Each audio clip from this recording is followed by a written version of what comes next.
जमशेदपुर के साक्षी थाना अंतर्गत स्वर्णरेखा नदी में एक अज्ञात शव मिलने से पूरे क्षेत्र में सनसनी फैल गई है। शव को देखने से ऐसा प्रतीत होता है कि किसी ने जलाकर साक्ष्य छुपाने के उद्देश्य से शव को नदी में फेंक दिया है।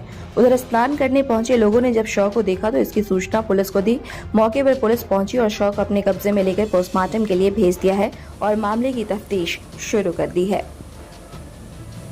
आपको सूचना मिली कि एक बॉडी जो है वो बच्ची देख रहे हैं और उस पर वाल पर लटका हुआ है। तो आए तो फिर जो है मजदूर लगा के उसको हटवाया है। बॉडी सामने आता है, देख लीजिए किसी का सोल्यूशन नहीं है। बॉडी देख के क्या लग रहा है कि हत्या किया गया है? वो हत्या टाइप नहीं लग रहा है, हत्या नहीं लग रहा है क्योंकि कहीं भी कोई चीज़ नहीं। शव की पहचान हो पाई है? नहीं, शव की पहचान